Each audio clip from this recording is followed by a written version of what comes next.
Ẹ̀yin èèyàn ilé ẹ káàbọ̀ sí Mashola Gist TV. Ṣé àlàáfíà ni ẹwà gbogbo lé ń kọ́? Ọlọ́run Elédùmarè á wà pẹ̀lú gbogbo etí tó ń gbọ́ mi o ní agbára Ọlọ́run. Ọ̀rọ̀ yín ò ní bí aráyé nù o. Gbogbo ẹ̀yin ó subscribers mo dúpẹ́, orí ìkúnlẹ̀ mo wà mo dúpẹ́ lọ́wọ́ yín o, ẹ ṣé. Ẹ kú àdúró tì mí. Ẹ̀yin new subscribers ẹ ṣé, ẹ kú àdúró tì Mashola Gist TV. Gbogbo àdáwọ́lé yín á máa yọrí sí rere. Gist tèmi ó lágbára o, ó tún yà wá lẹ́nu o. Wọ́n ní àwọn olórí, wọ́n ní wọ́n kóra pọ̀, wọ́n gba ọ̀dọ̀ bàbá wẹrẹ ńlá lọ. Bí a ṣe gbọ́, wọ́n ní Queen Naomi ti lọ sí UK. Wọ́n ní àtìgbà tẹ́rù wọn ti lọ, wọ́n láwọn náà ti lọ sí UK bá ṣe gbọ́. Ẹ̀yin èèyàn lé wọ́n ní inú ń bí àwọn olórí lórí ọ̀rọ̀ private jet bàbá wa ní J700 wípé àwọn ò ráyè láti gbé private jet, wípé Queen Naomi nìkan ní kábíyèsí ń tọ́jú. Àwọn ni wọ́n deserve good thing. Àwọn ni bàbá wẹrẹ ńlá ń show favour fún. Wọ́n ní ìgbà tí wọ́n sọ ọ̀rọ̀ yìí, wọ́n ní kábíyèsí ní kí gbogbo wọn jókòó, kí wọ́n fi ara balẹ̀, kí wọ́n fi gbọ́ títà wọn. Wọ́n ní bàbá wẹrẹ ńlá ní gbogbo àwọn ọ̀rọ̀ tí wọ́n ń sọ. Wọ́n ní ó yà wọ́n lẹ́nu pé wọ́n lè máa sọ nǹkan tó ń sọ yìí. Wípé láti ìgbà tí Queen Naomi ti dé inú ààfin àwọn, wípé ni àwọn èèyàn ti kọ ojú ìjà sí Queen Naomi. Wọ́n ní àti ìgbà tí àwọn olórí yìí ti dé, wọ́n ní ìjà owú jíjẹ ló ti bẹ̀rẹ̀. Wọ́n ní wọ́n ti Queen Naomi títí tí Queen Naomi fi kúrò nínú ààfin. Wọ́n ní ẹ̀ṣẹ̀ wo ni Queen Naomi ṣẹ̀? Wọ́n ní kí ni Queen Naomi ṣe gangan? Wọ́n láwọn ò rí nǹkan kan tí Queen Naomi ṣe. Wọ́n ní Queen Naomi wà innocent ní gbogbo ọ̀nà. Wọ́n ní àwọn baba ńlá bàbá àwọn, wọ́n ti fi ọwọ́ sí Queen Naomi kó tó dé pé àwọn olórí dé. Wípé àwọn ni chosen one. Wípé àwọn olórí yóò dẹ̀ mọ nǹkan kan. Wípé tí ò bá ń ṣe pé ẹsẹ̀ Queen Naomi rọ̀, wípé ṣé àwọn lè wọ inú ààfin àwọn ni? Wípé wọ́n wá ń sọ̀rọ̀ private jet. Wípé tí àwọn bá fún Queen Naomi ní private jet yìí ti pátápátá, wípé ṣé wọ́n máa lẹ́nu ọ̀rọ̀? Wípé gbogbo àwọn èèyàn wọ́n dìtẹ̀ mọ́ Queen Naomi láì ṣe nǹkan, láì ṣẹ̀ wọ́n. Wọ́n dìtẹ̀ mọ́ Queen Naomi. Wọ́n ní wọ́n rè pé àwọn ò mọ gbogbo nǹkan tó ń ṣẹlẹ̀ ni. Báwọn lè má sọ̀rọ̀, àwọn lè dákẹ́. Wípé ṣùgbọ́n gbogbo nǹkan tí oníkálukú ń ṣe pátápátá báyìí ni àwọn ń rí. Àwọn ò kọ́ sọ̀rọ̀ ni. Wọ́n ní àǹtí wáyé lòun fẹ́ gbé private jet lọ sí London. Wípé tí àwọn ò bá ra private jet, ṣé ó máa ló fẹ́ gbé private jet lọ sí London? Wípé jet táwọn máa fi wá ń gbé ńgbà kan, jet ọkọ ọmọ kábíyèsí, Elizabeth Jacquish, wọ́n láwọn fi máa ń gbé àǹtí wa láti London wá sí Nàìjíríà. Wípé ṣé àwọn fi ìyà jẹ ìkankan nínú wọn ni?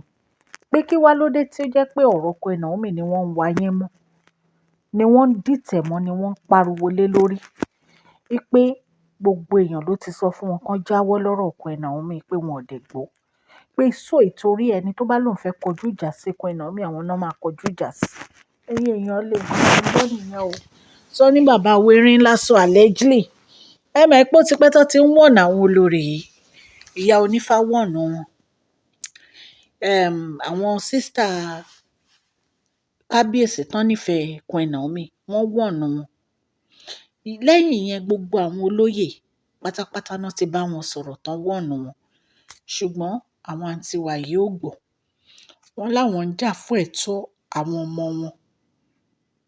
Bàbá wẹrẹ ńlá dẹ̀ ń sọ fún wọn, ẹni tó bá kọjú ìjà sí Queen Naomi àti ọmọ àwọn náà máa bá níwájú, nítorí pé àwọn ò ní take any rubbish mọ́.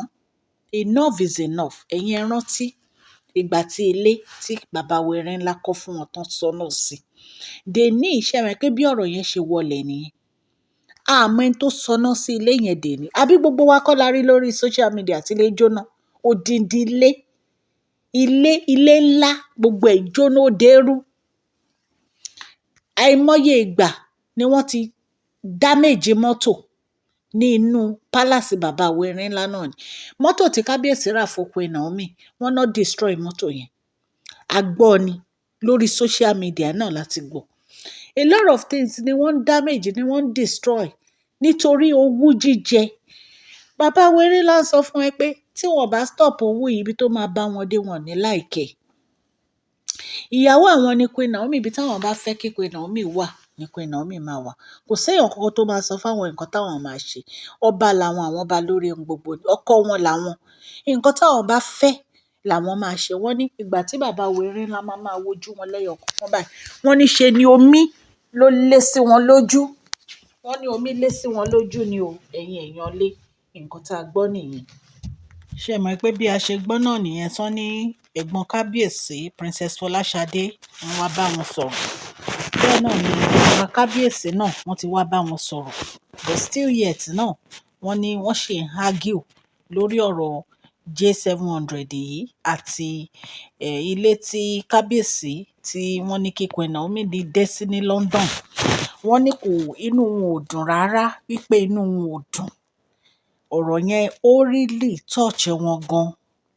Wọn expect ìgbésẹ̀ tí bàbá Erin ńlá gbé. Wọ́n ní pẹ̀lú gbogbo bínú wọn ò ṣe dùn, wọ́n ní bàbá Erin ńlá ò wojú wọn o, pé bàbá Erin ńlá sọ ọ̀rọ̀ tó fẹ́ sọ. Bẹ́ẹ̀ sọ fún wọn wípé tó bá láṣẹ wọn, tó bá wù wọ́n kó gbọ́, tó bá wù wọ́n kó má gbọ́, ṣùgbọ́n tó bá lọ gbọ́wọ́ kọ́wọ́, wọ́n á rí ìrìkúrì.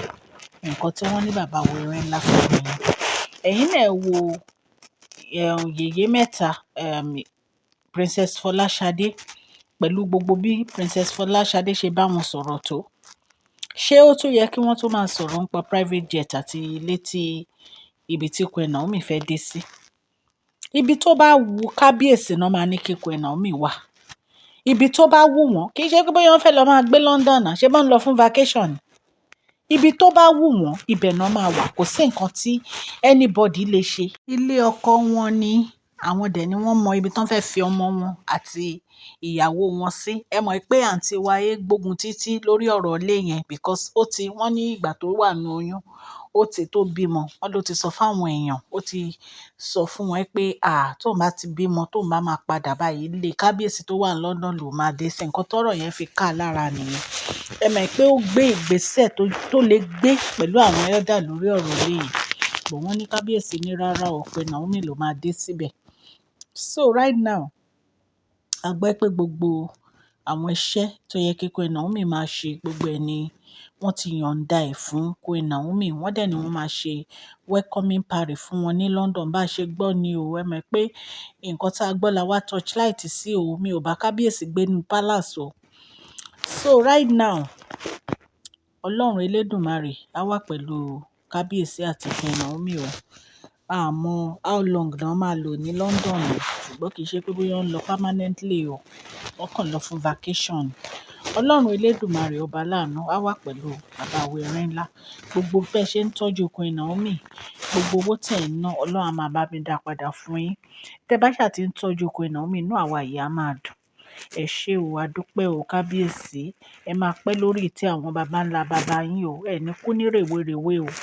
Ní ìlú Ilé Ifẹ̀, eku á ké bí eku, ẹyẹ á ké bí ẹyẹ, ọmọ èèyàn á fọhùn bí ọmọ ènìyàn ní agbára Ọlọ́run. Ẹ̀yin èèyàn lé kò jẹ́ bó ṣe jẹ́. Orúkọ mi ni Máṣọ́lá, kò yí padà o. À ń sọ̀rọ̀ nípa celebrity gist, royal gist, politics àti gbogbo nǹkan tó ń ṣẹlẹ̀ ní agbègbè orílẹ̀-èdè bàbá wa ní ilẹ̀ Nàìjíríà. Ẹ má gbàgbé kẹ́ fún fídíò yìí ní thumbs up. Ó ṣe pàtàkì fún channel wa. A dẹ̀ ń sọ Yorùbá nítorí pé a fẹ́ gbàgbé àṣà àti èdè wa. Ẹ̀yin èèyàn lé, gbogbo àwọn tí a ti mú fún prize giveaway àti post orúkọ wọn lénìí. A dẹ̀ ti pé àwọn tá a rí account number tó send. Ẹ máa bẹ̀rẹ̀ sí gba gift yín ní agbára Ọlọ́run. By Friday, a máa post àwọn gift. A lè má ṣe tán Friday o, a máa ṣe díẹ̀díẹ̀ ni o. But before 14, ẹ máa rí gbogbo gift yín gbà. Prize giveaway máa close ní 14th. Tẹ́ ẹ bá send account number yín ní 15, a ní fún yín ní nǹkan kan o. Torí mo ti ń announce ní ìsìn, ó ti pé bí oṣù mẹ́ta tí mo ti ń announce. A máa ṣe mí ní July 15. Oṣù mẹ́tẹ̀ẹ̀ta, mẹ́ta la máa ṣe Ẹ̀yin tí ẹ bá fẹ́ ká mú yín fún prize giveaway, nǹkan tẹ̀ kan máa ṣe ni ẹ máa follow wa, ẹ máa comment lóòrèkóòrè sí abẹ́ gist wa. Ẹ dẹ̀ máa follow wa, ẹ máa share àwọn fídíò wa. Ló bá tán. Ọlọ́run Elédùmarè á ṣàánú wa o. A dúpẹ́, a kàn fi ọwọ́ ọpẹ́ a fi han ẹ̀yin èèyàn ni nítorí pé a appreciate gbogbo yín lórí Mashola Gist TV yìí. Mo dúpẹ́ lọ́wọ́ gbogbo yín o. Ẹ ṣé. Ẹ̀yin tí ẹ̀ ń ṣe ọjọ́ ìbí lénìí, mo kí yín. Happy birthday, long life and prosperity. Ẹ̀mí yín á ṣe púpọ̀ ọdún láyé lẹ́ẹ̀kan sí. Please share this video, like and subscribe. God bless you all.